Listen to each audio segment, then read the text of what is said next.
Yes, of course it. Hmm?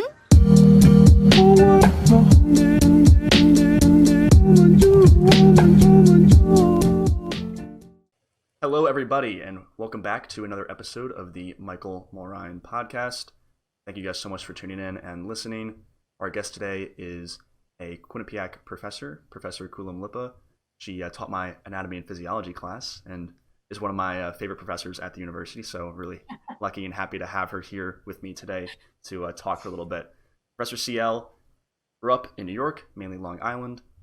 She went to SUNY at Buffalo for her occupational therapy degree and worked in New York and Atlanta for a little bit of time as an OT, and then moved to Connecticut, where she got her master's in health sciences in PA at Quinnipiac College. At the time, it was Quinnipiac College. Now it's a university, I believe, since 2009. And then after graduation, she has worked as a general surgical PA in Hartford and began teaching right away as an adjunct. After that, worked in a few years as transitioning into full-time teaching in the emergency department. And one day a week now, for about 15 years, you worked in a private practice doing orthopedics up until the pandemic. And as of right now, you are doing full-time teaching. You got it. How you doing? Thanks for coming on. Yeah, thank you so much for inviting me, Michael. I'm really happy to be here, actually. You are very welcome. So, to start, I'm curious about your kind of college experience going from, you were an OT, and then I'm assuming some things happened, something changed, and you decided to go down the PA route. So whatever you want to spill the beans with that, kind of what happened, what went on that made you change? Well, I think it's going to be a common theme. I started with one thought of what I wanted to be, and I changed that thought 3 or 4 different times before I landed on what works for me. But the best way to know that story with clarity is to understand that I was a first gen student, and nobody in my house or family or neighborhood really went to college. It was like really unusual. And but my best friend did, which was what made me even interested in going, And so when I found myself first starting college, honestly, I just randomly chose a major, and it wasn't OT, it wasn't PA, it was, you ready for this? Biochemistry. Wow. I know, really wow. And anybody who knows me knows that even just to say chemistry gets me choked up, because that was a really hard subject for me. But at the time, it was, I'm going to go to school. I'm going to be the person in my family that goes to school, and I'm going to be a doctor. I think that a lot of people can connect with that thought. Your whole life, you see yourself as a doctor, and I'm going to go do that. But honestly, it didn't take long for me to figure out that was not me at all. Gotcha. Being a doctor was not what I really wanted to be. And studying biochemistry was not at all what I wanted to study. And then it was kind of fate. I met some people, and this is actually a really good lesson for people. Talk to people around you. I met some, first year students, and we started talking about what they were doing. And this small group of women who I became friends with, they were in the OT program, or that was what they planned to do. And I thought, oh, that's kind of an interesting, idea. Tell me about that. And it sounded really interesting. And it wasn't just them. You ask everybody. You say, all right, so, and what are you doing? And then there were people in business. And I was like, oh, that's probably not me either. But OT sounded good to me. That sounded like caring for people, giving them the ability to achieve on their own. Loved it, and there's some science, but it was really applied stuff, and it really made sense to me. And so I applied to the PA program. I applied to the OT program, and that's how I kind of became an OT major. And honestly, through the whole course of my undergraduate, I thought, this is it. This works. This is what I want to be. I really thought I hit on the exact thing for me to be in terms of a career. And it wasn't until I got out into the world of working with patients that I realized that for me, I needed something slightly different. That's probably the best way of putting it. There's so many people who go through that, I think. Yeah. I mean, and for me, I'm glad that I finished my OT degree and got out in the world and had clinical experience, and then kind of thought, maybe this isn't where I should end up permanently. But I'm equally happy when I work with students who have that epiphany early in their career enough to change their degree before they finish it. It's scary. It is. It can be so tremendously scary. It was scary for me. I went out in the world. I was a successful OT. I worked in Burke Rehab with adults. Then I moved to Georgia. I worked in pediatrics. I mean, I think I was pretty okay what I did. I had a really huge client base, worked with colleagues who I loved.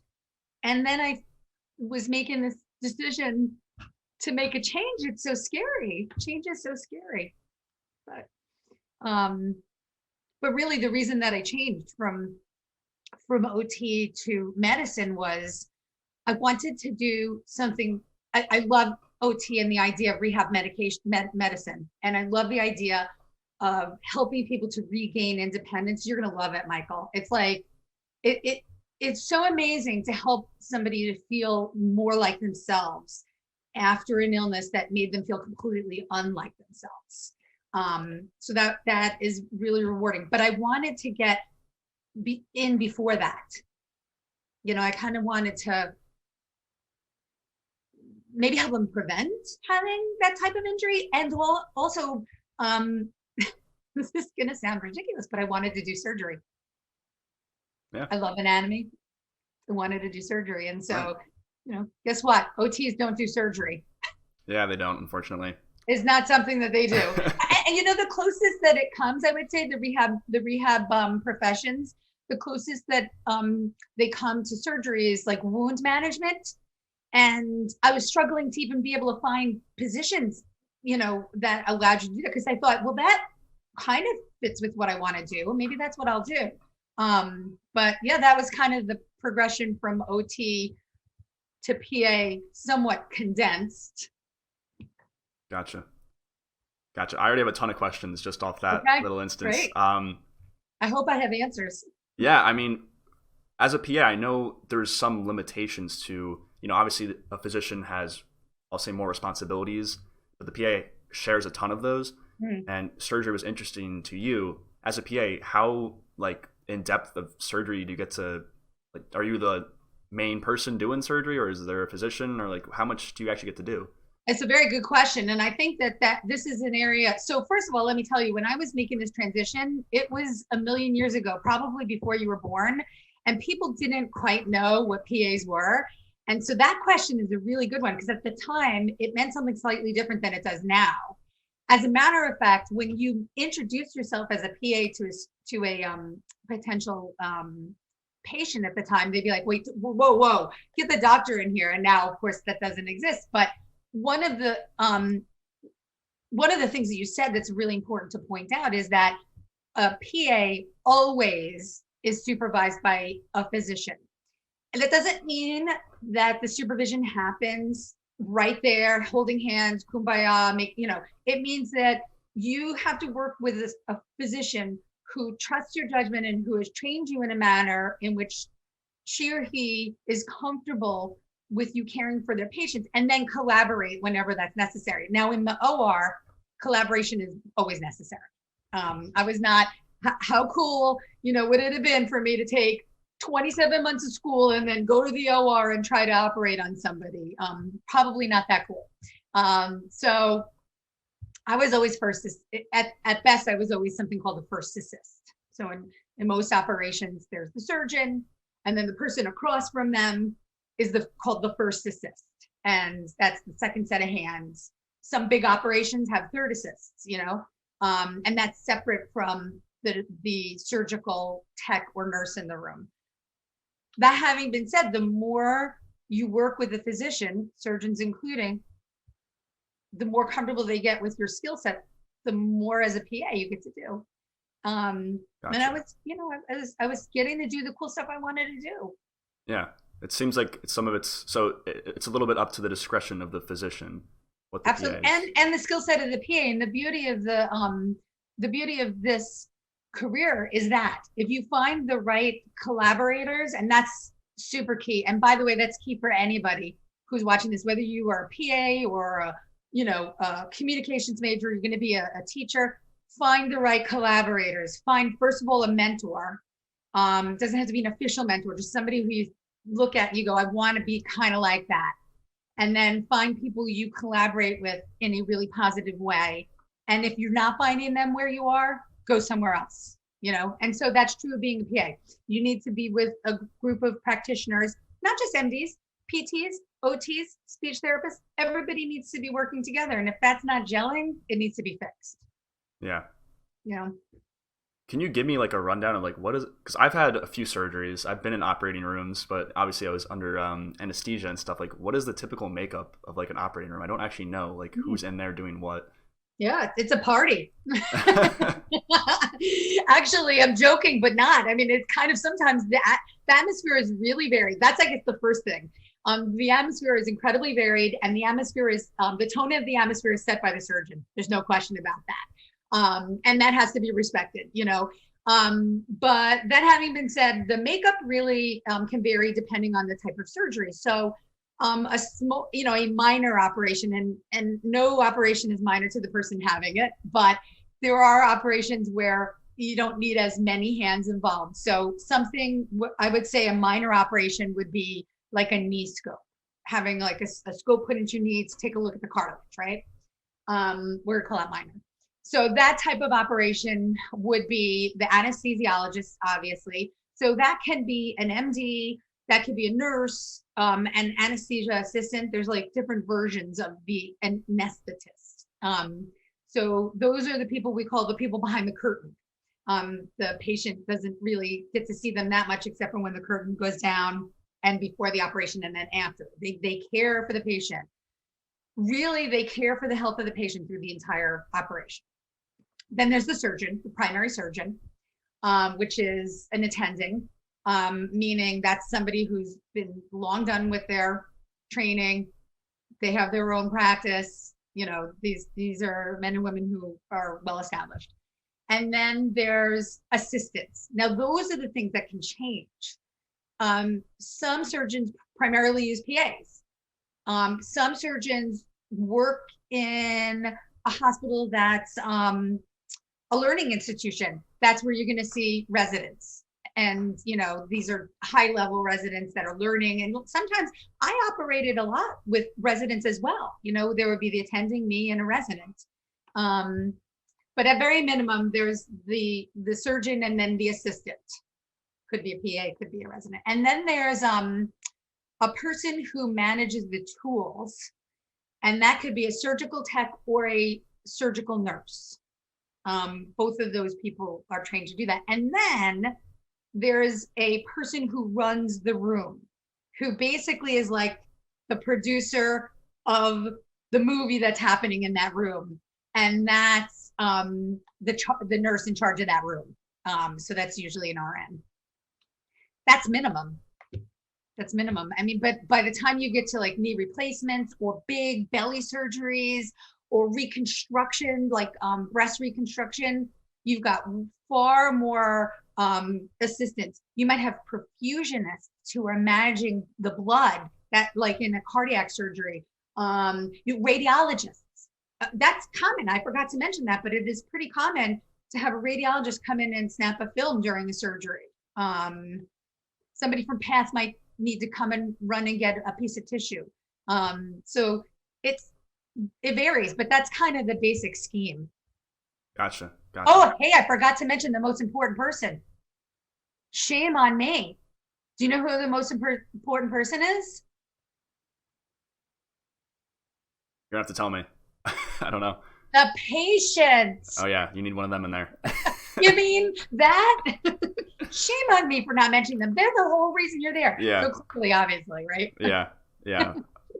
So how do you mentally prepare before, like, is it one of those things where each time you kind of have to go through like a thing to prepare yourself mentally for what you're about to do, or is it kind of just become second nature? Is it a mix of both? A little bit of both. I mean, so with general surgery, the type of case you get is so varied, and it's general. And so at the time when I did that, I was working with physicians who had multiple subspecialties. So it was like this gigantic surgical group, and there were these subspecialties within it. So it could be a day that I was working with a head and neck surgeon, or a belly surgeon, a colorectal, or so what you did on a daily basis changed, but also there was the bread and butter, and what became really a common procedure, and you would always feel much more prepared for those, obviously. But I always did prepare before I went into the OR. I mean, it was never something that I would, skip into, singing. Right. I mean, maybe I did, because I had a really good, I loved it, but I never took my role lightly. Even cholecystectomy, which is a gallbladder removal, which I did hundreds. I helped on hundreds of those. Really, after a while, you could feel like you could write, your grocery list while you're doing that, or, maybe knit something. No, not really. But even those, there's enough variation that you have to get your head, forget the grocery list. Don't even think about what you're having for dinner. Get in there and help that patient to feel better. So, so even though, there was familiarity, there was always a little bit of prep. And then there might be, a bunch of the surgeons I worked with oncology. And so suddenly now you might be removing a tumor from, a pancreas. And that you don't know what you're getting into. You can do imaging like crazy, and you open up, and here, this is the anatomist talking. You open it up and you're like, what am I looking at? So, you get your head in the right space. My heart was always in the right space, because I was very, very into caring for my patient before I always met them before. And then I would follow them after, obviously. And you got to get your hands in the right place, because you can't be shaking and dropping stuff, got to get your emotions in check. And so there's always a little bit of prep. There really is. Yeah, sounds like it. So much fun. I mean, yeah. What it reminds me of, and I'm going to pretend like I even know what this feels like. It reminds me, because I'm not an athlete, but so I'm going to pretend I know what an athlete goes through. But for a minute, I'm just going to pretend. But I think that when people are athletes, they have to, even though their sport is so part of who they are, every game they do this prep, right? They get in their head right. They get their body right.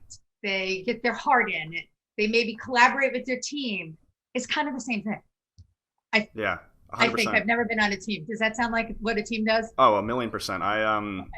I was a 3-sport athlete in high school. I played football, basketball, and I ran track. And before every football game, we had a prayer we did. Yep. We all knew it by heart.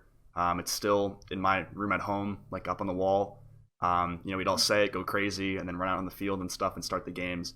So yeah, it's almost like kind of a ritual in some sense to kind of get your head in the right space. It is. It really is, and I guess that's part of it. I mean, and so for me, my ritual might change depending on the surgeon I was working with. I worked with a lot of surgeons, right? And again, that set the tone of the room. Is this the guy who's going to play country music and be lighthearted? Is this the one that's gonna use words that I never want to repeat outside of this? There's varies, right? There's people, and so I always made sure it was keeping with, that's being a PA. Actually, you can't always just do things the way you want to. You have to make decisions that are medically sound, but you have to be respectful of the particular surgeon or MD that you're working with at the time. And also it's probably, again, like the sports, you do all that stuff to kind of get ready, but once you get in the game, it feels very, this is part of my nature. I do this all the time, and then maybe something sprouts up that you didn't expect, and you have to get back into the thought process and be like, okay, so this is an unexpected finding. There's a stone in this stuff that I didn't think that was going to happen. Let's, refocus. That's where flexibility comes in. Yeah, Yeah, it's like, I feel like there's so much effort put in to make the surgeries as orderly and as possible, but there's always, the potential for some chaos to just kind of leak in. You have to be ready to kind of handle it. It's so true. Yeah. Just expect it. Just expect some Right. chaos, because then, and it doesn't it happens, what, 1 out of however 20 times you're in there. But if you expect it, the 19 times it doesn't happen, you come out and you celebrate. Yeah. Gotcha. All right. I want to backtrack. This is all back to the first thing you said, but I thought it was interesting how, you went down into healthcare related things, but you were unsure of what you wanted to do. But you just went to college, and that was kind of, what was interesting to you. Was that like a similar thing that a lot of people were doing back then? Because I know in my generation in college nowadays, like there's a ton of pressure to kind of already have that stuff figured out, and especially when it comes to healthcare fields, Quinnipiac specifically has a lot of the direct entry ones. Like if you know you want to be a PT, well, here you go. You can be a direct entry. So you're like 18 years old saying, yeah, I want to do this already. That's incredible to me. Was it like the same back then, or it was kind of more like your situation? There was more, so here goes the full disclosure. I went to college in the mid 80s. Oh, she's so old. And because it was a SUNY school, which is at the time, and I think still is, a less expensive option. I think it was much more common for people to be first gen or, exploratory, not knowing what you're doing students. I did not know anybody really who went in with a clear idea of what they were going to do. And everybody was totally fine with that. Here's some funny news. And because I have 2 daughters, as you know. One is 20 and one is 18. So it's not that long ago that I went through the high school to college thing, right? Judy's about to start next year, in the fall. And you guys and them started this planning freshman year in high school, right? Yes. I'm getting information from the guidance counselor. I would love to meet with you. Let's talk about the plans. And I'm like, holy Moses, this kid is 14. It's amazing to me. I never met a guidance counselor. I never met a college counselor. Nobody talked to me about college and I went to a very huge school in New York, Sachem High School. It had like 1,800. It was a ridiculously huge school. So it wasn't an out of the, way place that it just wasn't done. Wow. If you went, you kind of figured. And it might be, again, this might have just been my experience, but if you went to college, if you came from my town and you went to college, you kind of picked locally where you wanted to go. Like, where could you see yourself living, And then you thought, well, look at all the majors. Is there maybe something there that you might like at some point? You didn't declare a major at all. I don't know how people do it now. Yeah. How did you know? I mean, I want to say I kind of didn't in a lot of ways. It was just one of those things where, I mean, there's more of a financial commitment with college nowadays. Mm-hmm. And then there are all these direct entry programs where, if you do know what you want to do, it like works out for you better. Yeah. But I knew I really liked the human body. I knew I really liked helping people. And there's also a big societal pressure of, holy cow, it's my junior year of high school and I still don't know where I want to go to school and what I want to study. For you guys, that's true. Yeah, let me just pick something and something that I know I at least am interested in and see where it kind of takes me. And I think it's worked out for me. I haven't wanted to change my path. Although my freshman year of college, I did also take on a pre-med track for a little bit because I wasn't sure if I wanted to do that, but I ended up dropping that. I mean, I could see you'd be a terrific MD, but frankly, thanks. I can't pick a student that is more well suited to be a physical therapist. With your athletic background and you're interested in helping people, I think you chose right. But boy, that's partially luck. Oh, 100%. Yeah. I think it is a lot of luck. I mean, Quinnipiac was the first school I toured, and I was a sophomore. Like I started super early. Mm-hmm. And like it sounds crazy, a sophomore touring colleges and stuff. It's really not. I started early. I don't know. I'm an only child. My parents wanted to get me exposed to it as soon as possible, and I wasn't even interested in PT. I think my major at the time, like I listed as like computer science or something. Oh And my goodness. then like a year later, I was interested in PT, and then Quinnipiac happened to have that accelerated program and everything. And I knew I loved the school, like the feel of it. So it just kind of worked out, and it's been working out. I'm really happy with my choice. Yeah, you should be. It's a great fit. But Yeah. what you're describing is a little bit similar. I mean, obviously you started much earlier, you had your parents working, but the whole idea that you pick the place where you could visualize yourself first. Yeah. I visit this place, I could see myself here. And then maybe I'll find, and let me make sure there's a variety of options. And I'll find something eventually versus what happens now. Like I said, you start freshman year, depending on where you go to school, the conversation starts right away. Freshman year, high school, I'm talking about.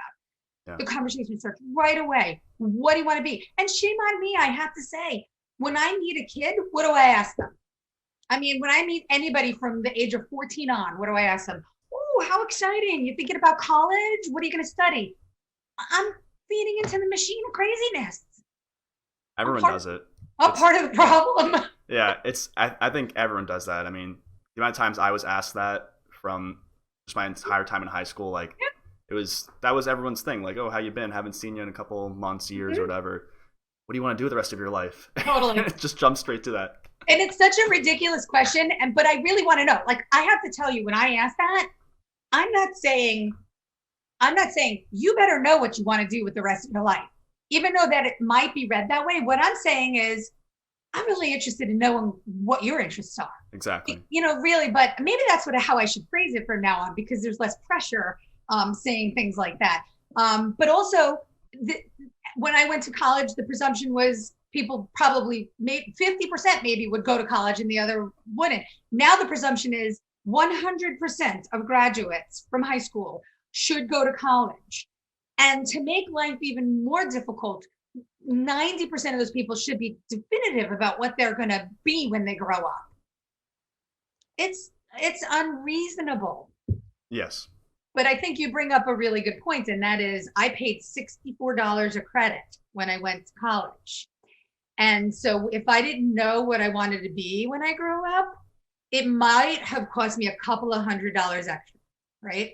But you guys, the cost of education is so prohibitive to exploration now. The pressure is on you to make the right decision. Yes, and you described it earlier as a scary process for yourself, switching around. Like just back then, today, it's really scary for a lot of young people. Just the amount of financial commitment put into it. It's such a big decision. I'm honestly surprised people are going to college in the rates they are. I'm not saying anything for or against college, but it's just surprising to me that it's still such a popular thing to go. And I mean, freshman year, like I saw a ton of that with the PT program. There was a lot of students who came in and like it just wasn't what they wanted to do. It wasn't what they wanted to do for the rest of their life, or they weren't ready for college. I think you see a lot of that with just the freshman year. That's usually when people transfer out of schools and whatnot, and they realize this isn't for them. Like, did you see people who left school 100%, or who said, I'm not quite sure, I'm going to look for a less expensive option, or who changed majors, or maybe it was like a little bit of everything? It was a little bit of everything. Yeah. There were some students who just went to college, developed pretty bad habits, or they didn't really, they just weren't ready for it, and they ended up going home, doing something locally. There were a lot of people who would, they would be AT, DPT, they would drop the AT, or they would be DPT, they would just drop the PT and just do health sciences because they weren't sure if they wanted to be PT anymore. But I don't think there was, I don't know many people who switched out of it. My roommate did. He wants to be a PA actually now, so he's making some switches. But it was generally, people who were changing like majors, they were majoring in something other than a health science field typically. Yes. They were kind of like communications or business, and they went to like history or something and bounced around in those fields. It's funny. Everything you're saying rings true to me because as a faculty, I'm an academic advisor, but I only advise the biology students because that's where I live, where my little teaching part lives. But I often, oh my gosh, I cannot tell you the number of times that people will send students to me who aren't in biology, who just like need some guidance. And I talk to so many PT students, PTAT, who go through that, who are like, I committed to this and I like this part. Both what you said, drop the AT, continue the PT, and then prior to that, maybe drop the PT, continue the AT, although unfortunately that's not an option anymore. Yeah. But I feel like that's doesn't feel that risky to me, but it feels so risky to the people making the decisions. Yeah. Versus somebody who comes in, and I've had this too. Somebody who comes in, they're let's say biology, and they go through a year, they're really struggling with the sciences, and now they decide business. I think business is what I should have probably always done. That feels riskier to students, because it's a huge change. Why did they pick what they picked? Because they knew they could get a job. Business maybe feels a little bit more ambiguous. They don't know what they're going to do. They're disappointing their parents. That's a big thing. Yeah. Yeah. There's pressure from parents. Lots. Yeah. I had none. My parents had no experience, right? So the pressure that I had was none really, actually. Once I expressed an interest in going to school, it wasn't pressure, it was pride. And honestly, I think in some ways, thank God my parents were so uninvolved. It's funny because who would ever say that, I know. But it permitted me to make the change because even though, I changed from OT to PA, you now know I changed from biochemistry to OT. And that change didn't come without some loss. I lost time, so it took me longer to complete my undergraduate degree. My parents didn't really know how long it was supposed to take. Yeah. So I was like, no, this is normal for OT. Everybody takes 5 years, which is true now, but it wasn't back then. Now you've got these kids whose parents are taking them to counselors to find out what they're supposed to be freshman, sophomore year. And yay, parents love the involved parent who have engaged in the process of saying, my son, the PT, they know in their head, they know what that looks like. And, 4 years later, their son says, yikes. Right. I'm not sure about this PT thing, or whatever, fill in the blank with something else. Yeah. As a tour guide at Quinnipiac, that's something I can pick up on almost naturally now, when a parent's making the decisions for the child rather than the child making decisions for themselves. It's really obvious. It's super obvious actually, because I sit at the front desk, the families come in, I say, hi, how you doing? Welcome to Quinnipiac. And if the mom or dad does all the talking, I say what's your first and last name? I ask the student every time, and sometimes the parent will answer for the student. Oh, I hope I don't do that. Do you think I might do that? I might be that parent. Maybe. Well, now you can be aware of it. But I'm aware. I hope I'm not. I try not to Probably be. Not. I think about it when we have encounters. I try really hard not to. It's a small thing I picked up on. And then usually I also will give tours, and usually I give tours to families that I also checked in. And always the quietest kids who don't speak, they don't ask questions. They're clearly they're just in a weird mindset of, they're kind of holy cow, I'm out of college. I don't know if this is what I want to do. You can just feel it, kind of, it's like an aurora around them. Yeah, no, it is. There's an energy. I totally know what you're talking about. Yeah, the parents are the ones asking everything, and it's making the kid feel more and more kind of pressured, holy cow, whatever. But then I have these students who walk in, they're their parents aren't even, they're behind them, and they're just hi, I'm so-and-so, I'm here for a college tour. And they start asking me questions right at the gate. And I'm just at the front desk, trying to sign them in still. And then on tour, they're asking me this and that, and they're super excited. Right. And the parents are not as involved with the whole thing. Some of that is probably personality, but 100%. I think some of it is reflective of exactly what we're talking about. The parental vision of what their kid is going to become. versus the student vision. I mean, that's a whole, open up that Pandora's box, right? Right. The student's vision. And by the way, a lot of times I'm telling you stuff you already know, but a lot of times the students and the parents start college with that exact same vision. I'm going to be a doctor. I'm going to be a doctor. And once the student gets, free from always being told that they're going to be a doctor, or experiences, has conversations with other people or experiences other courses, they go, oh, I never thought about journalism, but that looks like really cool. Like, I'm a people person. I want to collect data, but not in a sciencey way. That's a hard conversation to have with your parents. Extremely. It is. I've worked with so many students to try to help, and that's hard for me. I want to help my students. And so I've worked with so many students to try to figure out how to navigate that. But the thing is, I feel the parental side of it too. So right. I on both sides. Get it. I mean, it's like, if my daughters changed their majors, that wouldn't freak me out, but I have time. This is what I do. So I absolutely know they're going to be fine. But if this isn't where you are every day, that could feel so scary to a parent. Yeah, I imagine. I'm not a parent, but from what my parents have told me, like, whenever they kind of go down that rabbit hole of like wanting to push me down a certain route and like push me into being a certain way that I might not necessarily want to be, they always say to me, like, it's just like a natural thing. They just want their kid to be like perfect. And parents want their kids to be perfect, but everyone has a different definition of what perfection is.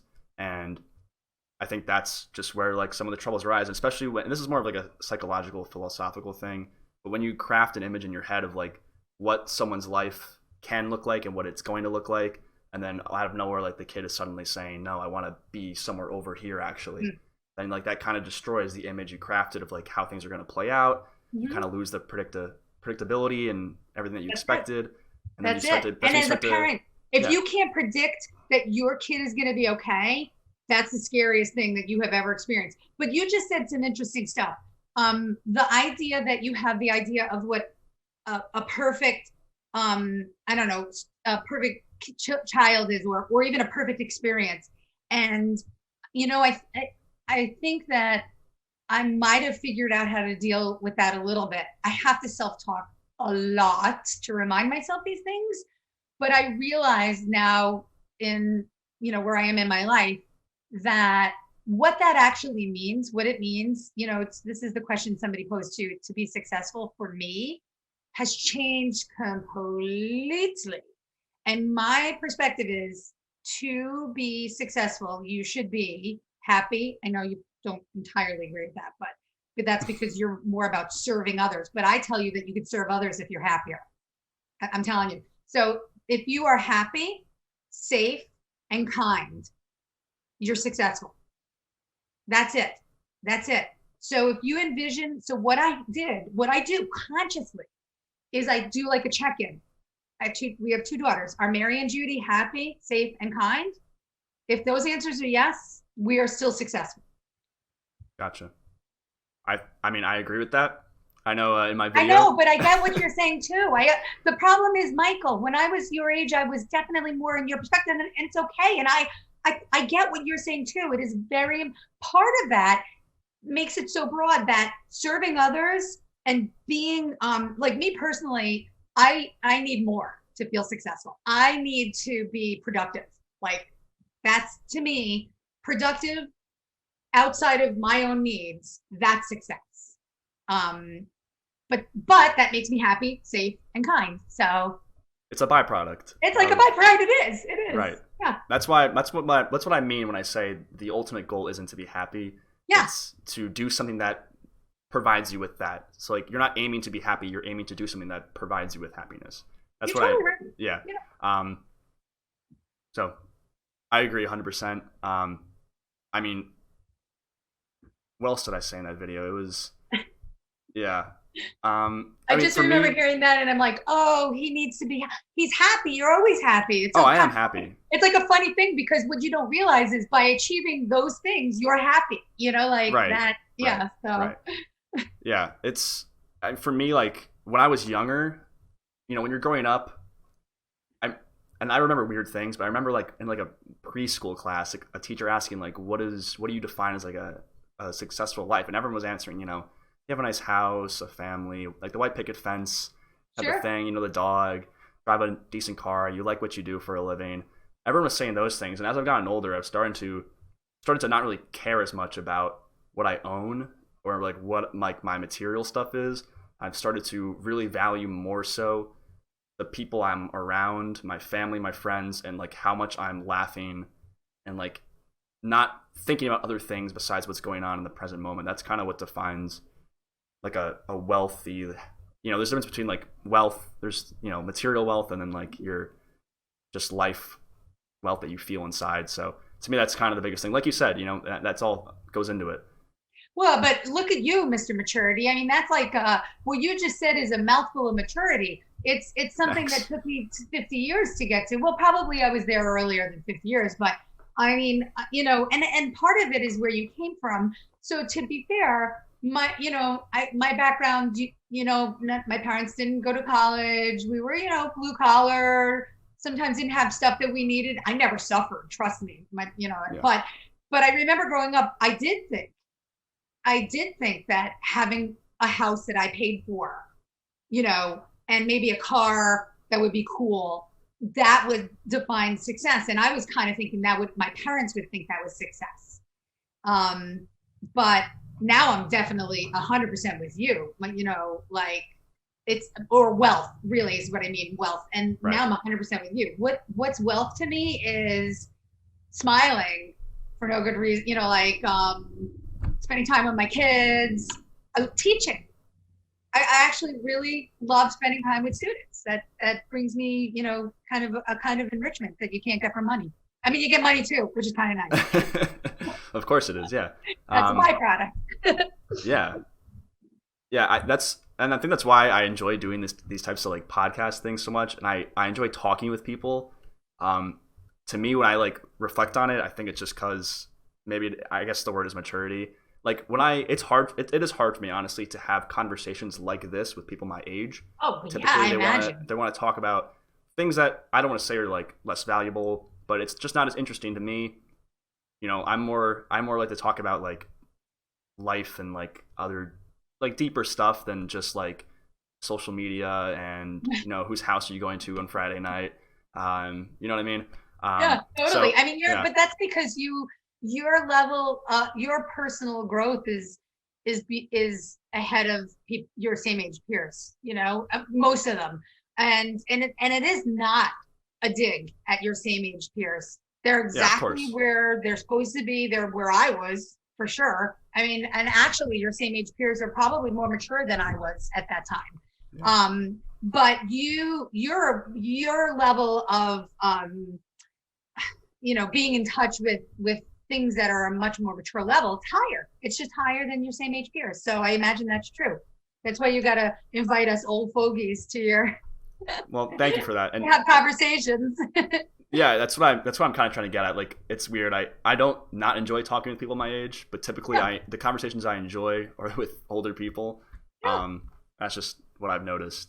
Well, you know what? If that's how you feel, you should go into geriatrics. There is no more rewarding group of people to talk to.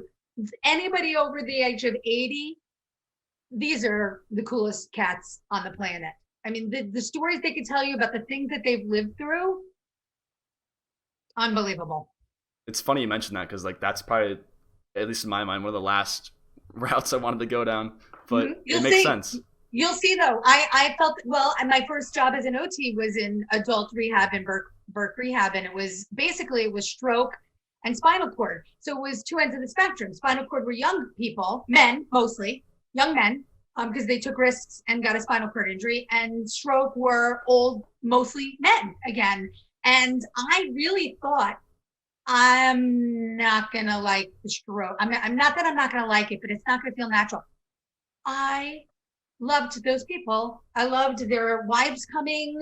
I loved them, seeing everything about them, what they wore, how they talked, and all of that stuff. And I've grown even more, and then of course I went to peds. So I ran as fast as I could. As much as I'm touting the older folks, I ran as fast as I could because I just wanted to be with kids. That seemed like a natural place for me. Obviously, in orthopedics, where I spent the last 15 years, a good percentage of my patients, probably 75% would be considered older or elderly. Love it. Absolutely love it. Love to hear what they say. Love to hear, like, here in Connecticut, we have, I practiced in Waterbury, and so there's these immigrant populations. I had a lot of first degree immigrant, love their stories, everything. You grow to appreciate it. Yeah. I definitely need to open my doors to those avenues, especially geriatrics, because that's one I haven't really thought too much about. But you mentioned teaching a little bit and like your love for it and whatnot. So I'm just, curious, what is it about teaching that you love? Like, what's your favorite part? What is it about it that, it's what you're doing? So it's a good question. So the first time my primary teaching is anatomy. At the undergraduate level, I teach anatomy and physiology, but really my love is anatomy. And it's very interesting that I can say that phrase now, because my first exposure to gross anatomy was in OT school. Back in the day, as an undergrad, we used to dissect donors. And that was hard for me, really hard. In fact, I wish I thought to find it. I would have found it and showed it to you on my camera. I still have my notebook, and on the front of the notebook, it says, "I strongly hate gross anatomy." I didn't really strongly hate it, but it was such a challenge. And so when I got out of that and I successfully got out of it, I thought, what would be cool? Because this is scary. It's like organic. People fear it. It's like calculus, another thing I can't say without breaking out into hives. People fear it. And I thought it would be really cool to try to make it less scary. I got through it. I was scared out of my mind. And then I got through it again in PA school, and I was not scared at all. And then after that, it was very clear that that's what I needed to do. I needed to teach anatomy. At some point, at some level, I actually started teaching anatomy as a student. My last year in PA school, they used to have TAs in the gross anatomy lab for the PAs. We don't anymore. And so I went and just, kind of went in and helped. And the next year I did it as a paid lab assistant, and then over time just took over the course. So I think that was kind of what mostly led me to teaching. What I love about it on a daily basis now is kind of the same thing. It's really fun to help somebody achieve something they don't think they can. People just don't think they can do this, Right. And plus I love anatomy, the visual nature of the human body, which is why I love surgery, and why that piece of OT really worked for me. If I'm making, an orthotic for a hand, I could visualize what was in that hand and what I was trying to do with that orthotic. It made sense. And there's so many other things. You would be a good teacher. Thank you. I actually am really interested in teaching. Yeah, you would be good. There's so many reasons why it's good for you too. Because I have no choice. Obviously, as a teacher, you have to stay abreast of new stuff, right? Plus I teach clinical anatomy, so I have to stay on top of the clinical aspects that maybe I would not have as much in all various, not just orthopedics, but everything. And I learned so much from my students, so much. These clever people who formulate these questions that I never thought of, we see, well, how would that, I don't know. Let's look it up and figure it out. So there's just, it's just really enlivening. Yeah. I liked a lot, and I resonated a lot with what you said about how you went through gross anatomy. It was scary. It was hard. And you wanted to make it, you wanted to make it easier and kind of be like living proof that you can get through it. And that's part. Yeah. And I resonate a lot with that, just with what I've gone through in my life.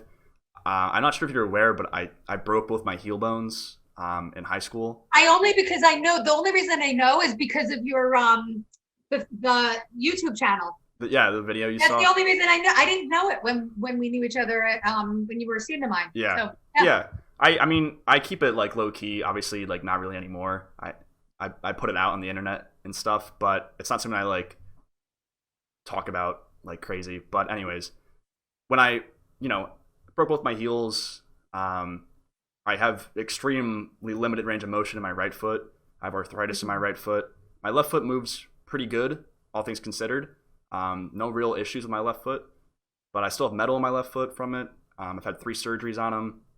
And my whole mindset that kind of got me through it was, the mental things I was feeling and the physical things I was feeling, I knew that they were unique to me, but I wasn't the first person to ever experience something like it.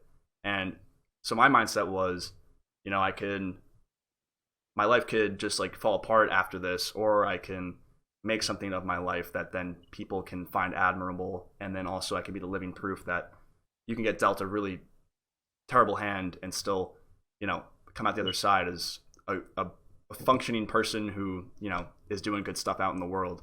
So that's actually really amazing. That's flipping the script, right? That's in psychology, I think I'm definitely not, like totally sure, but I think that's called reframing. When you take something that could be such a negative experience and you reframe it as a positive, and that is such a useful skill, not only for you, but for everybody you encounter, who now you can say, I mean, you don't even have to say it, but in your mind, you could say, I don't know what you're going through. And so because of that, I'm going to be a little bit more compassionate, or I'm going to give you a break when you snap at me, or I'm going to help you work through that, even though it seems like a minor problem. That's a great reframing. I can't believe it. I never noticed any change in the way you ambulate at all. So whatever you've learned how to do, you've compensated beautifully. Thank you very much. I appreciate it. Yeah. I wonder your hip and your knee must be doing something crazy to compensate for the ankle, I'm thinking. Yeah, my hips and my knees, I can already tell they're going to give me some trouble in a couple of years, but I'm doing great. And that's one of the things that I think is crazy about what happened to me is that I and this isn't to my own horn, but I think I move better than like 90% of people my age. And that's true. And yeah, like as far as like strength you goes, more fit. That's totally true. That is so true. But I think that's a motivational thing when people see me and, whatever, I can do XYZ things. And I do have limitations, like when my friends go to like a water park or something, I really can't go. Like my feet would not hold up. But it's like, there's so many other things I could do with them. I can pick up basketball for an hour. My feet might be, okay. Yeah, I mean, I can like shoot. I can't really like do some crazy like stuff that I used to be able to do. But I can actually still dunk a basketball, which is pretty crazy because I jump off my left leg and my left foot isn't as bad. So I'm also tall, so it helps a ton. But anyways, yeah, like the whole thing. But I just want to let you know, in terms of the water park, you're not missing much. They're pretty gross. Yeah, I was just an example that came to mind. I'm just kidding. Yeah, but it's just one of those things where, if I can do it, you can do it too, and like it's pretty clear that you could definitely do it too if I can do it, given the restrictions I have. So I think it's just motivational. And then on top of that, when I was like going through physical therapy, I never had a PT who went through something similar, and that doesn't take away from their knowledge and how they helped me. But I think me as a PT, if I have a kid who wheels in a wheelchair like me into my clinic and he broke both his heels or she broke both her heels, and I look her in the eyes and she sees like hopefully a muscular fit dude who knows what he's doing, and I say to them, hey, like you're gonna be all right, I did the exact same thing. And like I think that would just tremendously help them with their mental battle with it all. And I think in some ways that goes to something I said earlier, is like, if you should find somebody who you want to be like you can actually be the person that your clients / patients want to be like, and they can see you as the model because you've really been through that, And also, Michael, you said something that's really important. And that is, like, other people have gone through this too. And actually, that's true of everything. Yeah. If you are in the middle of an experience that you don't think you can make it through, you gotta know that people have made it through, and they're no more powerful than you are. Right. Just tap into the energy and get through it, and to be fair, obviously not everybody can do that. There's a resource problem sometimes, and people don't have people, supportive around them. But it's an important point. There's very little that you're going to go through. Everybody has a unique experience, and you did say that, but there's very little that you're going to go through that somebody hasn't gone through something pretty similar and made it. Exactly. That's why whenever someone says like, oh, like I would be this, or I want to be a doctor, but I don't think I can, it's like someone else did it. You can do it too. I say that all the time. I say that I have my kids because it's biology. I have a lot of pre-med students, and and I'm also not going to float your boat. I'm not going to set you up for failure. And we got to see what your skill set is, and you can't. I've used this phrase so often. You have to find the intersection between your desire and your ability. And sometimes it doesn't intersect, I desire to be growing up. I desired to be a Broadway dancer. That's what I wanted to be. My skill set, it didn't intersect. Didn't happen, but anyway, but I probably could have done it because somebody's done it before. It would have just taken more energy, and I just wasn't willing to do that, so same thing with being a doctor. When kids are like, I want to be a doctor, I don't think I can. Well, like people do it. Normal, average human beings who can't navigate other things in life have done that. So, yeah. Right. Yeah. And I think there is, like you mentioned, a component to it where I think everyone's born with different like abilities and things they can thrive in. Athletics is like a really easy example. There's a certain type of build that you can have that's performs better in swimming typically compared to like long distance running. Long distance running, you want to have longer legs and a smaller torso, and then swimming, you want to have a really long torso with really long arms, and like so the elite of the elite, they always fall into those similar kind of body types. Not to say like if you have a really long torso and long arms, you can still be a really good long distance runner, but where you're going to be gold medal Olympic level, probably not. So there is like those kind of components where just who you are, the way you were born, the environment you grew up in, and stuff like that. Like it can definitely play a role. But I also think, and I think kind of adding on to that is, let's go with the short torso, long leg, whatever. If you're built for something and you can succeed, but if you are not entirely built for it, in other words, if your desire and your skill set don't intersect, doesn't mean, again, yeah, you're right. You may not get to the Olympic gold, but you might. But what you have to do is make a decision about how much energy do you want to put into it? Like, do you want that to be your entire existence? Maybe you can then. Maybe if you did only that, and so that's part of it too. Conscious decision on, do I, and actually it's funny that comes up because when I started looking at wanting to do surgery, I thought now maybe I will go to med school.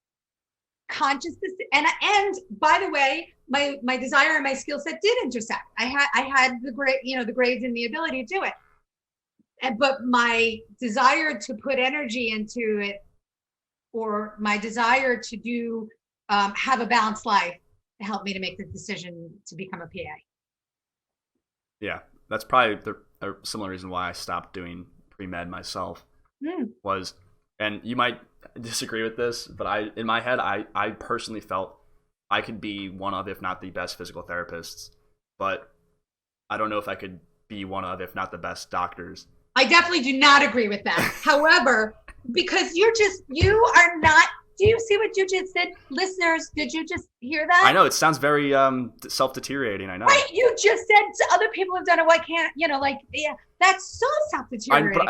I agree. But, if other people have done it, I know I could become a doctor. I just felt, me personally, with what I'm interested in, and my hobbies, like, and weightlifting and stuff falls into being a doctor for sure. But I think a little bit more with the PT. I just felt, I would, because I would love and enjoy being a PT more, I would be able to become. That's different. That's your See, Yeah, it's you and I rewarding just said it. the same thing, right? You and Yeah. I just said the same thing. If you could do it, you could have been the best MD out there on the planet. Everybody thinks you're a god. Stop with the eyeballs. Stop with the eyeballs. You could have, but that would have been all you did. You wouldn't be doing podcasts. You wouldn't be working out, having friendships, not going Exactly. to water parks.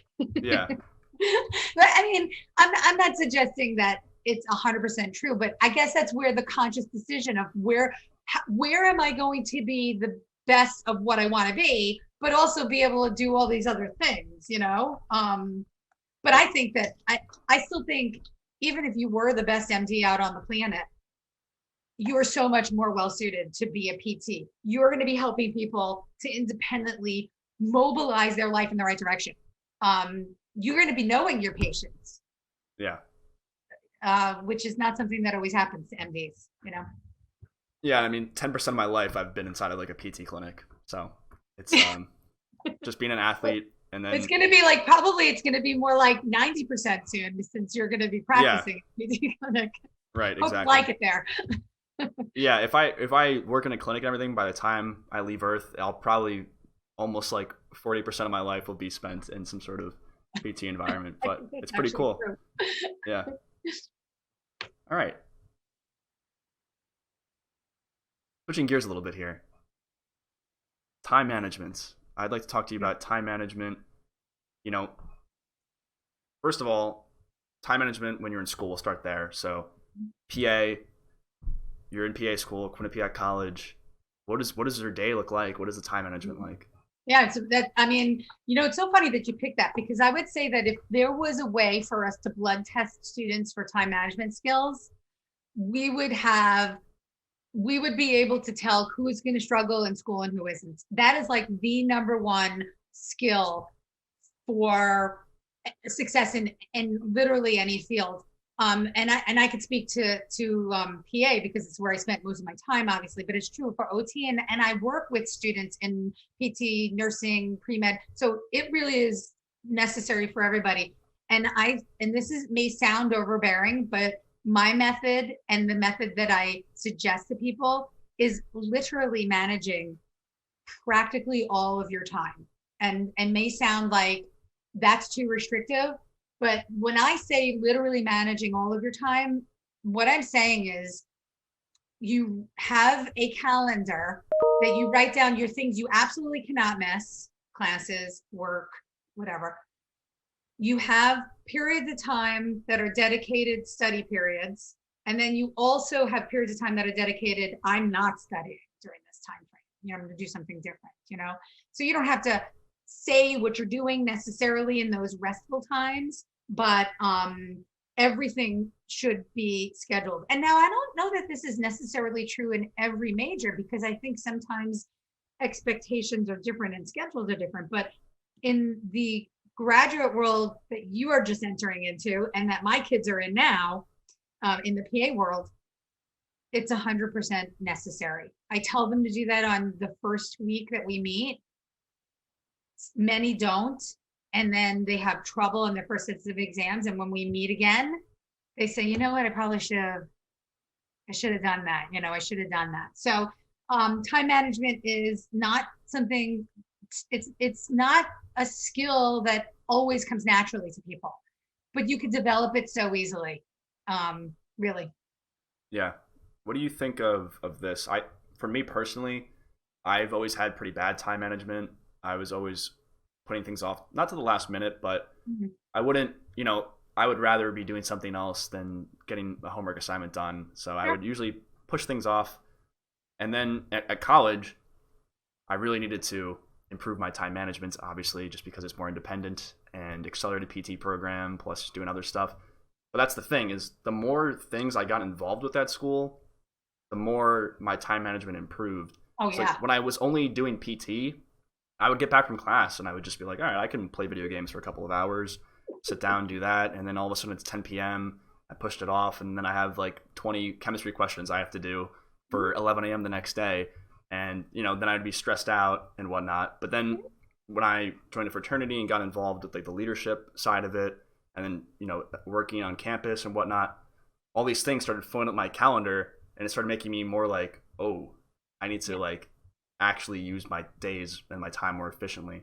And people would think it's like the other way around. Like the more free time you have, the better your time management would be. But for me personally, the more like responsibility I had and the more things that I had that was like non-negotiable, you know, I ended up actually improving my time management. I totally agree with what you're saying. I mean, just look at it this way. If during a work week that I'm working every day, outside of work, I get tons of stuff done. On my way home, I pick this up, I get the prescriptions, I take the dog for a walk, I cook every night, whatever, laundry's done, etc. I have a week off. I'm literally getting nothing done. I don't even know how to manage my time. It's like I have too much. So no, I really think that for a lot of people, it's not true of everybody, but I think for a lot of people, having that non-negotiable time is important. So like, if for some reason your classes are not as demanding, and then that's not really what I mean, your class time is not that big. Like maybe you don't have to go to class for 8 hours a day. PA students do, sometimes more than that. But maybe you don't. If you don't, and you're having trouble getting the little work done outside of that, get a part-time job. Work, set yourself up a workout schedule that you consider non-negotiable, join something. It's a little bit harder for graduate students, obviously there's less of that, but and I also think this is actually important for me in terms of time management, because it's really important to also allow yourself time that's pseudo managed, right? So it's time that you can do stuff that you want to. I personally feel like I need to earn that time, right? So I'm not allowed to do whatever that is that I enjoy unless I've done the other things on my time management list for that day, or maybe 8 out of 10 of them, something like that. So I think that's a mechanism that also helps, that kind of reward system. I really, really love Netflix. I don't, but I mean, I do, but a lot of kids, somebody who wants to watch hours and hours of Netflix, sure, you can do that. But to do it, you have to finish out, your endocrine physiology work, that kind of thing. So there takes a level of commitment, but it's something that pays off hugely. Time management. Yes. Yeah, two things with that is, I liked how you mentioned working out and exercising. For me, that's been a huge thing. A lot of friends and people that I've talked to have said that that's been a really difficult thing, is managing staying in shape and like doing physical things and also staying on top of schoolwork. Like, people are very quick to put aside their health, honestly, to get stuff done. And then on top of that, when they put aside their health, then, other procrastinating things will come in. So like they lose the time they were going to work out, and then they didn't even get the work done anyways. So they just kind of lost it all. But my thing I always say is like, it's more of the mindset. Like, you can make working out a non-negotiable. Like you put it in your schedule. It should be non-negotiable. It should be non-negotiable. Like it's in here. Like I have my workout time set when I'm in semester. In the summer, it's kind of more lenient. But during the semester, like if someone needs to meet with me, I'm not free during this time because I'm working out. Like that's just how I do it. And it's, it's scheduled in there. So I know I'm going at these times and I know I'm going to be there, and it helps tremendously. And then on top of that, like it's just more enjoyable when it's all just kind of structured and it's just there. It's not like chaotic. You just know like, okay, I have this stuff to do. For these 2 hours though, I'm just going to go, forget about it, and just focus on this. And it helps you out because then you can come back and refocus. You feel good. You got something done that was good for you. It's a win-win. You are so preaching to the converted, my friend. That everything you're saying makes sense to me, like you can't believe. And I have you can't see because it's hard to see on here, but I have everything scheduled, including workout. WO is my workout. I do it weekly. So, here's the other thing about time management. People get overwhelmed because it's like, oh my God, I have 15 weeks. How can I manage? No, you have to have a long view. It's very important to have a long view. And then you need, the medium view, which is really kind of like a week. And then you have your daily. That's where your biggest control comes in. Every day you look at what you thought you plan to do and you tweak it if you need to before the day starts, just before you get into it, or even maybe as you get into it. But there's things that you can't change. For me, the workout is one I really try hard not to. Very little would impact that. To me, it's kind of like taking a pill.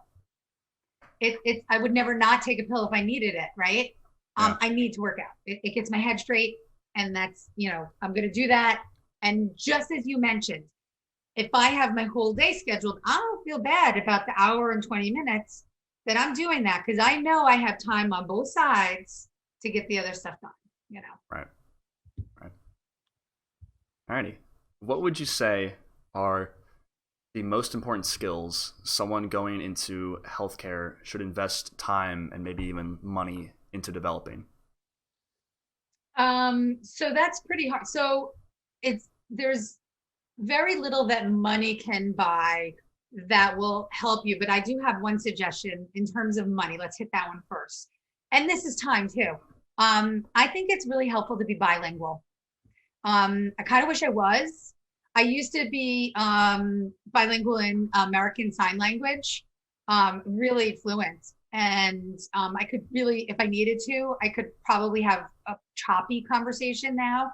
And believe it or not, as an OT, that actually did come in handy, especially in pediatrics from time to time. But I would say there's more value. Look at where you are locally and find out what the languages are that people are speaking in that area. It's a lot of people will automatically go to Spanish. Great second language to have, because a large percentage of Americans and people living in America speak Spanish. But there also may be, just in where you are, a high population of Polish individuals, right? So I think if you're going to put money into a skill set, that's good money spent. Really good. But in terms of just skill development in general, I think this is not going to sound like a skill, but it is really learning to fail and be okay with it. Put yourself in risky situations, in situations you see as there's a risk for failure, and be okay if you fail with it. Obviously, not dangerous situations. Like, right. Let's not have people jumping off roofs here. But, right.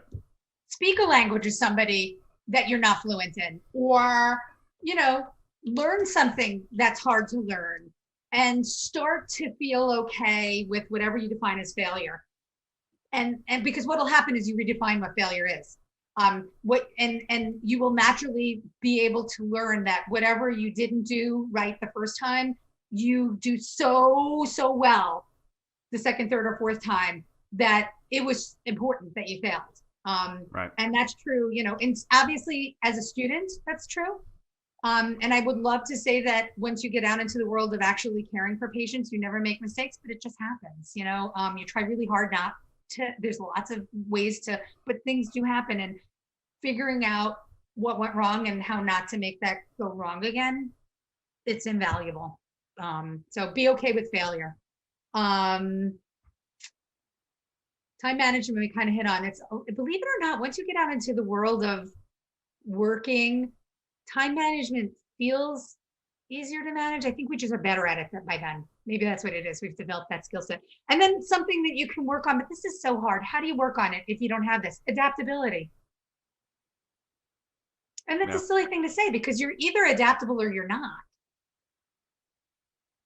How do I teach somebody who is not a naturally adaptable person to become adaptable? Well, you teach them how to fail. Maybe they go together. Yeah, I would say you get them out of their comfort zone as much as possible. Same thing, right? Yeah. That's kind of important. And then there's all sorts of innate skills that people, I think, who are drawn to healthcare naturally have and will develop naturally. Compassion, empathy, ability to see more than one perspective, which goes with the flexibility. These kind of soft skills that just naturally develop. It's funny, when I got into PA school, my letter was like, hey, welcome to, Quinnipiac PA school. Here's some things we suggest you do before you get here, because it'll help you. Take a speed reading class. I was like, really? Okay. I took, so I'm like, all right, I'm gonna learn how to speed read, I guess. But, they thought that was somehow important because of volume. Maybe it is. I don't know. I think it could help. I took it. I can't say that I dipped into that skill set that much. I think that they probably should have said, take a long vacation before you come here, sleep. Right. The basics. Visit your family. You will not see them for 27 months. Yeah. Yeah. I mean, I think, that stuff's all, you hit the nail on the head there. The people who fail the most are usually the most successful. So I am the best failure on the planet. Nobody fails like CL fails. I fail with such flair. It's not even funny. And you know what? I wasn't always good at it. I used to stink at it. I used to hide my failures. I'll tell you a quick story. When I learned how to fail was my first rotation as a PA student. So the second year in PA school, you go on rotations. And my first rotation was obstetrics and gynecology. And I wasn't particularly comfortable in that field. I never saw myself working there, but I had an interest in it. And there was surgery. It was actually a lot of surgery. So I was like, yay. But I happened to work with a completely rigid and inflexible surgeon. That his prerogative, that was his OR. And I was a brand new student and I was nervous. And I was supposed to be using retractors and I was, fumbled and I made some mistakes a lot, on the first day. I must have made a lot of mistakes. I kind of blacked out. I don't remember. I somehow blanked this out, but he yelled at me so fiercely. What a loser. Have I ever learned this anywhere? I was like, no, I haven't. I'm here with you to learn this, but I didn't say anything. And my first instinct during that was to do what I had done probably for a good part of my early life, is to explain myself, kind of not own the failure, because what he was saying was right. He was being very mean about it, but I didn't know what I was doing. So my first instinct was like, oh, I'm not really failing, whatever, just, and you should defend yourself. But instead I owned it. Instead, I left there, I cried. The next day I got paired with him again. And when I went in, I was like, this is one of those things where if you run away from the monster, it gets bigger. But if you face the monster, it gets smaller. I faced the monster. I went up to him and I said, Dr. X, I won't say his name because he's local and he's still practicing. Dr. X, everything you said yesterday is right. I feel terrible. I want to learn. He actually was like, oh, now she's mine. Now I'm going to fix this wreck. And I'm not suggesting that you should always, fall on the floor and bow and say, I stink. But if you've done I did something wrong. I was doing the wrong thing. I was contaminating. I didn't know what I was doing. Find the person who could teach you that and, tell them. So that I learned that day. The second day I came home and I somehow purchased. I didn't order online, I don't think. I ordered a pin that said failure is impossible. And that's been, from that point forward, has always been my mantra. It's not mine, it's Susan B. Anthony's, but it's not possible to fail, because every failure, becomes such an amazing learning experience that I'm totally fine. I'm so good with failure. That's awesome. My comfort zone. Yeah. I think that's I think it's a superpower, just being able to get out of your comfort zone comfortably. It took me a long time. My first instinct would be, I lose my glasses and I blame somebody else. Where'd you put my glasses? I clearly did this myself, but I want somebody else to take the blame. That would have been me, as a 12-year-old. Really, honestly, even as a 20-year-old. It took me a couple decades to get there. And I guess that's another good lesson. Don't be afraid of who you were. Be good with who you are now and who you're going to become. Who I was in the past, probably, I can tell you, I wasn't that accepting with failure. But now I for the last several decades, I've been totally fine with it. And it's so liberating. Yeah. I can't fail. There's no way I can fail, because when I fail, I figure out how to use it as such an amazing learning experience that it never happens again. And by the way, it does happen again. Obviously, you can fail twice at the same thing. Yeah. That's like, it's weird because it's such a fundamental thing that people, when they get older, like they have this like idea in their head that they need, back to like just being perfect. Like you have to be perfect. Everything has to be perfect. But like, that's literally how you learn, is you mess up. You can, guess and think and use your judgment. That's like literally like the basis of learning, is to not know what it is you're doing, and then someone shows you. How will you ever learn to problem solve if you never have a problem? Right? Like if you have not had to study really hard, or even if you have, and that always articulated into an A, that's not necessarily a good thing. Where's the struggle? When have you ever had to change the way you do something? You need to, and there are very few people who fit into the description that I just, threw out there. I mean, most everybody has had a struggle at some point in their lives, but welcome the struggle. Let that struggle be part of your growth development. Yeah. I mean, it's like a natural thing humans have, where when you like hear a story of someone getting dealt a terrible hand and then coming out the other side like improved from it, like those are usually the things that people celebrate the most. Like we have like this natural, it's like a built-in into our DNA, like just obstacles, getting over the obstacle, and like we really admire people that no matter what is placed in front of them, they find a way to kind of just keep going. I think what you're saying is true, but I worry about this, the generation that I guess you're in, and like the kids that are just younger than you, because there has been so much attention to, I must be perfect. There is a way, way higher risk in their mind to the struggle. I mean, the struggle, it feels more risky. And I think there's such concern over what people think about the struggle or that somebody's having. And it's preventing some growth, if they don't allow themselves to have a struggle or to fail or to have something hard in their life that maybe won't, maybe takes a little bit away from their grade, for instance, that fear of not reaching perfection. It's really intense in your generation. Yeah. I think everyone just wants to be perfect. Everyone wants to. Well, it's too much. It is. It's a ridiculous thing to try to shoot for. There is no perfection anywhere. To try to shoot for perfection. And I'm, look at me, sage old lady saying this. Honestly, when I was your age, I would have been like, oh, shut up, old lady. You don't know me, and I'm gonna be perfect, So it's kind of that's a sad thing about life too. By the time you realize that perfection isn't all it's cracked up to be, you've really tortured yourself trying to be perfect for decades. Yeah. I mean, and it's impossible to be perfect.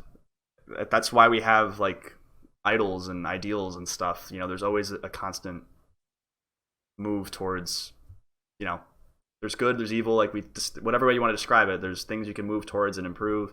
You could fall behind, but then pick yourself back up and stuff. Also, I think my generation, like we're even beyond the I need to be perfect. We're like the world needs to be perfect. God, you are so right. Oh my gosh. And it's exhausting for you guys. The whole, you just said such a poignant thing, because you're spending so much time, you as a generation, and this is super, anybody who's, I hope nobody's offended by this, because I know that there are plenty of people who don't fit within this description, but I think as a generation, not only do you want perfection for you, you want to be perfect, but you're looking at, you're coming up with solutions for every imperfection in the world. Why isn't that happening? It's energy draining. But flip the script. The cool thing about that is think about all the innovators that'll come out. Yeah. Because you guys are designed to see what's wrong. It's a lot of effort for you, but when you see what's wrong, you want to fix it. That's innovation. Yeah, I agree. I think a lot of it's just where the energy is directed. Yeah. A lot of people they want the world to be perfect, but like they just think that and they feel it, but they don't just thinking and feeling it, like nothing's going to change or no one's going to notice. You have to like put steps into place and like actually think, brainstorm, plan it out, and then execute on it. And then like we've been talking about, fail, try again. A lot of people a lot of my generation, trust me, is just roaming the earth, like just not mad, but like just like there's this going on and that going on, and like it's terrible. Disgruntled. Yeah. The disgruntled generation. You guys are Generation D. I mean, but even if 0.5% of those disgruntled generations put action into, put words into action, that's kind of amazing. I was not part of a disgruntled generation. I was part of is my hair curled in the right way, generation. Did I put enough hairspray in? And we weren't having visions, so I think that's one of the strengths of you guys, actually. Yeah. I've always been, just me personally, like what's worked for me is I've always been more concerned with what I can do to make my immediate surroundings better rather than like the world, because you're looking at me, I'm looking at you, to me you're a part of my world that I'm perceiving, but I know that you're perceiving me, so I'm a part of your world. So like I am the world, you are the world, and if I can change in whatever manner that improves me, therefore the world actually improved.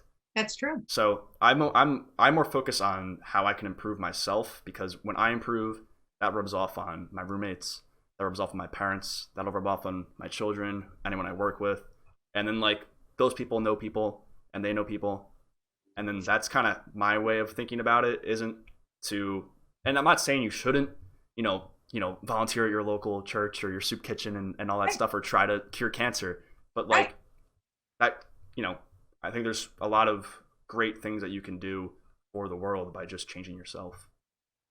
I think that's the most important thing that you can do, is change yourself to be positive. And I mean, it's so simple. I once had a conversation with a student of mine, and he said, I noticed when we would get to the lab at the same time every Wednesday, and it just seemed like I kept running into this kid. And he goes, I noticed that every morning when you get to the store, you have a smile on your face. And I said, yeah, but when I leave my car, I don't always. But I changed my thought process. I said, by the time I get from my car to this door and I start seeing people, I'm gonna have a smile on my face, because what I do will matter to everybody who I encounter. And I said, it's just small. He's like, yeah, that I have to say, it really is. It's nice because you always have a smile on your face. It's not fake. I'm not faking it. It's just, I know that small thing can be impactful. It's kind of like, I'm changing the world that's right here. Right here, I'm changing this world. And then maybe that changes the world that visualizes me.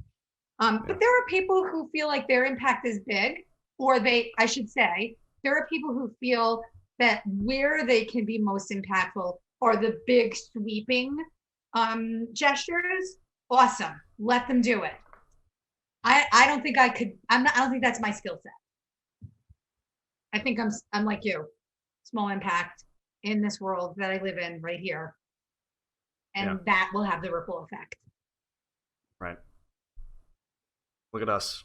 Motivation 101. Sign up for this course right now. Yeah. CL and Michael teaching you how to be more positive in life and okay with failure. Yeah, I just think it's a crucial thing you have to have, especially with how crazy the world can get randomly at times. So, yeah. And you don't have any idea when that's going to happen. I mean, proof positive last several years. Yeah, it's crazy. Mm-hmm. I said this in the last podcast I did, but I think a big thing with my generation is like we just can't. We grew up in I'll say relatively peaceful time period of like history, and then like I don't think anyone expected us to have a pandemic that had the kind of response that it had. And I've already said this previously, but just not to you specifically. I personally think we handled it really well. Like I'm surprised the world didn't go up in flames, to be honest. Mm-hmm. But Me too. With that, I was still very surprised that we weren't more prepared. If that makes sense. Yeah, I mean, I guess shame on us, because there's plenty of people who not predicted, but could foresee something of this ilk occurring at some point, right? Yeah. And then there was this kind of preamble, this kind of thing that happened beforehand in other countries that, and some of this is, well, that can't happen here. We're the great, fabulous, and so part of that was just that, rhetoric, which is garbage, right? But you're right, it is. But I bet, but at the same time, our ability to very quickly respond in the way we did shows that there was some preparedness behind the scenes of some sort. People, human beings at some level had some skill that allowed, a really rapid response. And that was the better outcome, in terms of what was expected. But I have to say something. What year were you born? 2000.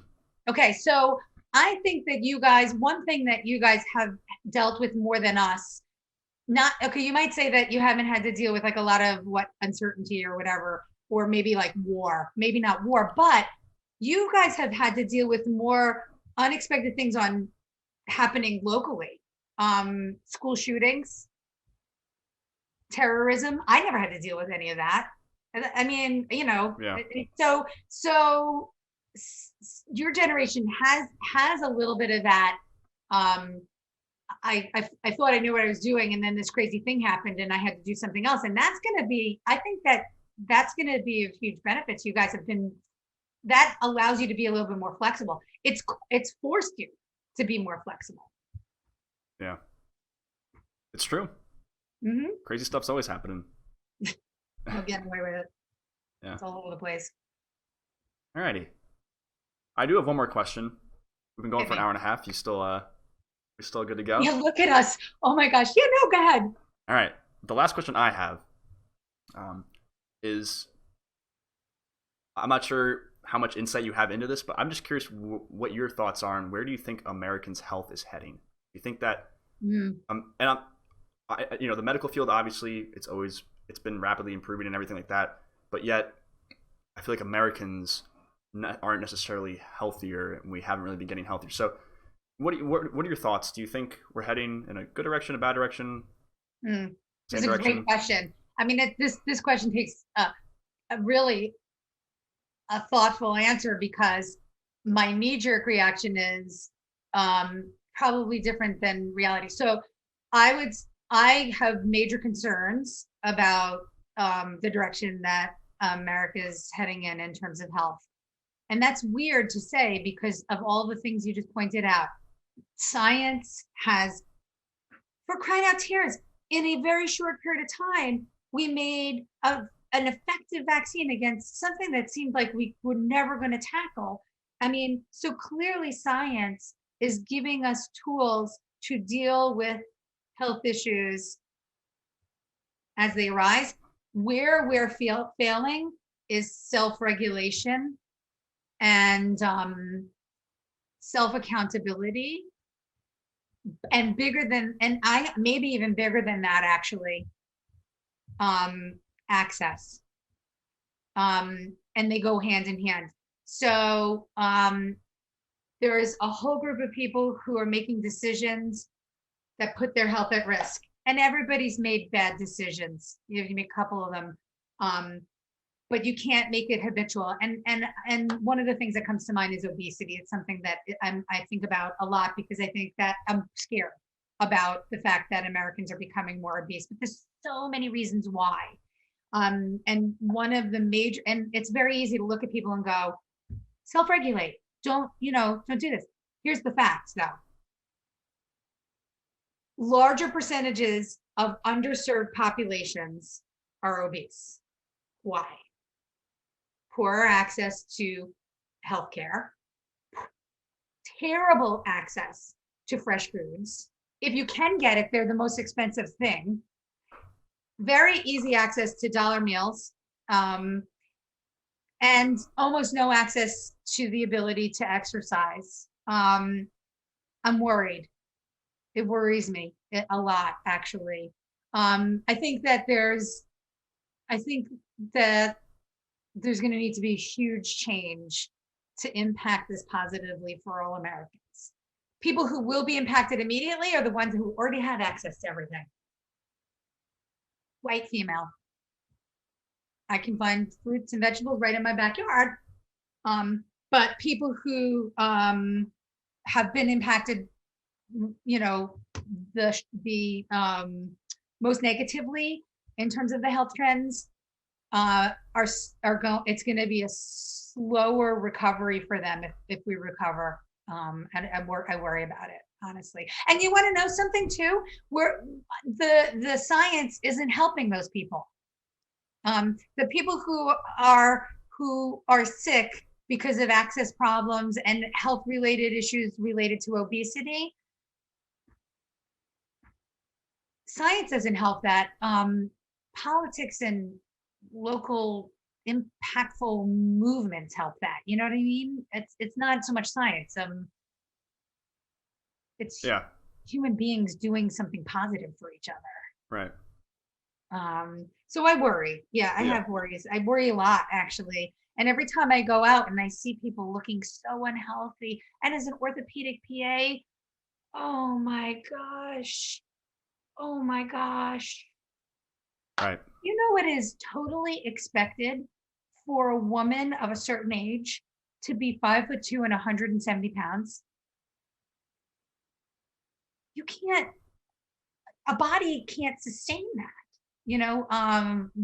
successfully and healthy over a long period of time. So I'm really worried. And now that I've painted that very grim picture, here's the positives. People are aware of it. I do think that there's an ability to impact health. It is going to take a whole lot of effort. Again, it's not science and medicine who need to make these changes, really. It's society, and it is possible, but it's going to take a lot of energy. You're going to be in a great position, actually, as a PT. You'll kind of be a steward of health. Yeah. And you're already in a great position because you are a steward of health now to the people who are around you. And I guess that's part of this make small changes, right? We're both stewards of health to the people around us, and maybe hopefully that'll ripple out a little bit. Right. I hope. Right. I mean, do you worry about access for people? I've been more lately. Yeah. Especially from conversations, just because where I grew up and everything, it wasn't something I ever experienced. So, me neither. Right. I mean, I shouldn't say that. We had food insecurity, but that was nothing like what people have now. Yeah. Nothing. Like the way my mom grew up, she's from Cuba and she came here when she was 4. And she had a pretty, I'll say it was a difficult childhood. It was. And, she tells me all the time, like, she didn't have like this food and this type of stuff and whatnot. Obviously that was years ago, but it's definitely, that's still happening 100%. And, you're probably familiar with the food, like a food desert. And Waterbury is a food desert. Oh, really? Hartford's a food desert. Parts of New Haven are. I mean, not all of them, right? Because there are some things, but if you live in a certain neighborhood in an urban center, you can get, 2 Milky Ways for $1 or 2 off-brand Milky Ways for $1, or tomatoes once in a while that have been sitting around and rotten for $4. What are you going to get? Right. Of course, you're going to get who wouldn't? That's human nature. So food deserts. They're not deserts, right? They're cities. Yeah, it's ironic because the food deserts are usually in the most populous type spaces. So crazy.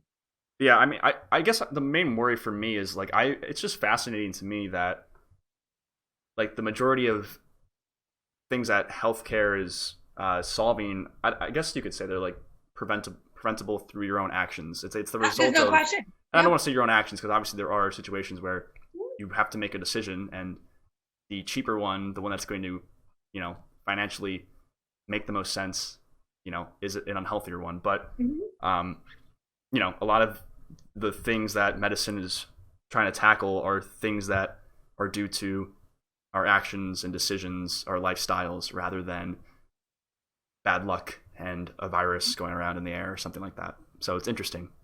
Yeah, I mean, I guess that's what you're saying is what I started my answer with saying. Like, it's these things where people have made decisions that have impacted their health negatively, and that made it seem like it kind of made it. Once it got out of my mouth, I was like, "Ooh, that seems like I'm placing blame," and I'm not. I mean, somebody's to blame. We're kind of all to blame, but people, like you said, are in tough situations, and they do what they can. But you're totally right. the biggest health issue right now is obesity. I mean, you didn't say that, I'm putting words in your mouth, but it is. And that is a lifestyle thing, that is a decision that I'm sorry for people who do believe that they're genetically predestined to be heavy, or that they have, and that is a very small minority, very uber small. Right. Most folks who are unhealthy related to their weight are unhealthy because too many calories, not enough, energy spent. It's really just a very easy equation. And it's easy equation for me to say, because I can choose I am in a financial and local position to choose what my calories are. Lucky me. And I also have a work schedule and a care schedule for my family that allows me to work out. But if I was a single, Hispanic parent in Waterbury working 2 jobs, I wouldn't have maybe either of those things. So it's not like, I'm not judging. I'm just saying this is big. This is a social issue. This isn't a health issue. I mean, it is obviously, but it stems from the social issue underneath it. Maybe it's just education too, because people in any situation can make good decisions that lead them to a healthier lifestyle. But I don't know what it's like to be the people who decide to get the 2 Milky Ways because you get more free money that way. I don't know. Right. I can't pretend to know. Big, it's huge. Some really cool things are happening. Obviously, there's a lot of urban gardens and stuff like that, and that's all very, very cool. There's an amazing woman, Dorothy, in New Haven, who does urban gardening. In fact, the big event, some QU students, and I happen to be with them, worked with her, and the organization was cleaning up a park and then also making these raised gardens. Very, very cool. Small. This is one of those small things, right? But impactful within her little place, her little, 3 blocks, she was making an impact. So, we can change it. Yeah. I do think there are a good amount of Americans who do have access to better food choices, though, and there still are no question just making bad 100%. I totally agree with you. I just want to be clear that I'm not just there are people, you're right. I mean, there's so many, who could clearly do better. And who knows why they're making decisions too, right? Multifaceted. Yes. Right? Looking for happiness, who knows, right? Yeah. I agree. And maybe for all we know, that's the majority. I don't actually really know. But what I wanted to make sure I was conveying is a compassion towards those whose health suffers. And it's really out of their hands because they're making the best decisions they can, Yeah, you got to be careful what you say these days. I just don't want to hurt anybody's feelings. And I really appreciate how hard it is to do right by your family, yourself, and then make good decisions, but no, what you're saying is probably true. It'd be really interesting to see. Yeah. It's more complex. It's not just that people need to purchase better foods. Like some people, yes, they just need to do that. And then there's other people that have other stuff going on and whatnot. So whenever we have a discussion like this, you usually have to touch on all the different groups of people that come into play. But yeah, I wouldn't say I've gotten in trouble, but I've said things like, there's been movements like fat acceptance and like dad bods were a trend. I don't know if you heard of that, like the dad bod. Yeah, and I personally, I hated the dad bod trend. I thought that was stupid because, this isn't for everyone, but generally the lifestyle that results in a dad bod isn't a healthy one. So I didn't like that was being promoted, and someone got upset with me that I said that. I didn't think dad bods were like something that should be like this big like fad celebrated thing. And some people got upset. It's like you just got to be careful. You do have to be careful, but I think that there has to be a respect for individual opinion. I mean, let's not quench our individual opinion just so that we don't always hurt other people's feelings. What you're saying is true. That it's not necessarily the healthiest thing to promote, Right. You're not, and that, is your feeling. I don't think that you should have to defend it. I really don't. Just like they shouldn't have to defend their body. Everybody can have their own feelings. It's totally great. It's very hard. It is you take a risk posting things. You do. And we all do, right? I don't post. I don't do anything. This will be the first thing ever, I think, that's out in the universe with me on it.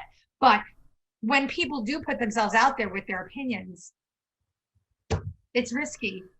Doesn't mean they're not valuable. You should, and they're yours. Own them, Yeah, it's definitely something I've been very aware of, is really looking at what it is I'm saying before I put it out there for the world to kind of see it. And usually what I'm saying comes from a really good place, but sometimes it's just the execution of it that it can be like, let me just type this out. Let me just rephrase this a little bit just so I don't sound like I'm saying something I don't mean. But can you imagine what it's like for a celebrity? They cannot, everything is rehearsed, right? They can't just spew stuff and then if they try to explain it, nobody buys it. Like that's it. Whatever you said first, that's the thing, so thank God we're not famous. Yeah. Unless this blows up, then we could be famous now. I don't know. Who knows? Possible. It is possible. The YouTube algorithm is weird. My video about me breaking my heels had like a couple thousand views for like the first 6 months it was out. And then just randomly one day it got like 20,000, and then the next day 50,000, and then the next day 50,000. Oh, odd. It just like random, like YouTube just saw it and must have been like, yeah, this video is good to go. We'll just start recommending it to people, because it was, it was hovering around like, I think it was like 5,000 views. Which is even amazing to me. It's like, how do 5,000 people find that and watch? And like, that's pretty amazing to me.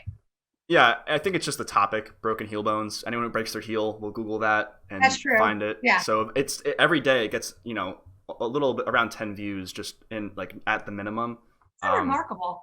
But yeah, YouTube just randomly started recommending it. So it's just kind of random. Like some videos, just YouTube gets them out there for some reason. So. All right. Well, we might get recommended. Who knows? Yeah, that'd be crazy. But yeah, with that, that's all the questions I had for you. I think we did pretty well here. We covered some good stuff. Yeah, that was an awesome conversation. I really enjoyed that. Well, we'll have to do it again sometime. I'd love to, because I've done one of these before. You were my second guest. I have no clue who else to ask to come on to here and talk. So I have to do some major brainstorming to find more guests. Well, thank you so much. And thank you so much for taking time out of your day to come on here and talk. I hope my pleasure, those listening at home got something out of it. I think they definitely will. And yeah, that's going to be it. I'm going to stop this here. Thank you guys for watching, and stay tuned for the next one.